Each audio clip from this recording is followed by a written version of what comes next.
Good Tuesday morning, July 11th. You had several requests for an update on what will happen in flooded conditions after the last couple days' rains. This is a rainfall map just from yesterday, and you can look and see that Pulaski County here was the big recipient of heavy rains in 6 to 8 inches over a good swath of the county. In the four-county area of Stark, Marshall, Fulton, and Pulaski also received more than adequate rain.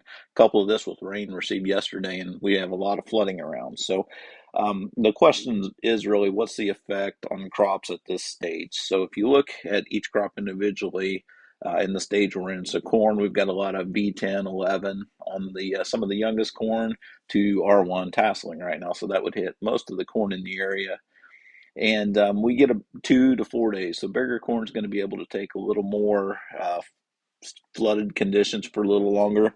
Not to say it won't have any effects, but it'll be able to live through it. Whereas younger corn would probably succumb to it in a couple days, especially at these warmer temperatures. So corn being big is a little better outcome right now. So if the water can recede in 3 or 4 days and we stay cloudy and don't get really hot, there's a chance the corn will limp through and be able to survive through it. Similar situation to soybeans. Soybeans will actually survive longer than corn underwater. So, cloudy conditions, cool conditions, you can get 4 or 5 days in flooded conditions. Just like corn, you may have side effects, and I'm going to cover in a little bit, but they will be able to withstand some damage. So the side effects on corn, really two things we're going to see.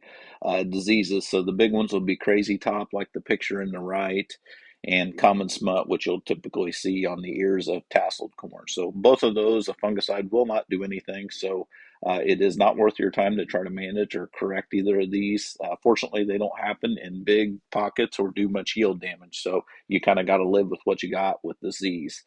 More than likely, the one that will have effects for us is nitrogen and sulfur losses. So, because we had a lot of N put on, especially pre-plant early in the season, and with the flooding we've had reoccurring throughout the growing season so far, our fields are under a pretty significant nitrogen and sulfur pressure already, with those two being mobile in the soil. So this rain definitely did not help a situation that was always kind of already kind of questionable anyway. So looking at the amount of nitrate in the soil and where we're sitting right now, and soil temperatures, we're probably somewhere here. If we can get the water gone in 3 to 5 days, we're looking at a pretty good end loss there. So this is manageable.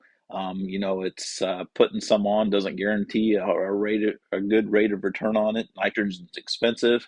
The yield gain you can get from it can be questionable, but I've seen times when you can get 20 as well. So corn, it's pre-tassel, that is flooded but has a good stand and it looks like it's going to recover from it. That's a situation where some additional N applied to it can help. So a product like Nutritia N, which is a bacteria that grows and feeds with the corn plant, may be something that you want to investigate to try to help remedy the situation. Soybeans, really, again, same thing. The two same things are going to affect it. So you're going to have diseases, primarily Phytophthora, like the picture to the right, where the beans wilt and look like they're dead. Now, I will say they look like they're dead. Last year we had a really bad bout of Phytophthora around in northern Indiana, and almost all the beans that looked just like this picture came back to life and took on. Now they did not yield as good as beans that didn't get affected, but they recovered surprisingly well. And the same with soybeans. Your nodules down below the surface of the soil are going to be disrupted. They're not going to form underwater like they would without being saturated. And if they're underwater long enough, they can get saturated, and the nodules that are already there can die. So you'll see your beans yellow up. Purdue's published some pretty good stuff about having some supplemental fertilizer over the top, primarily ammonium sulfate, and kicking them out of it.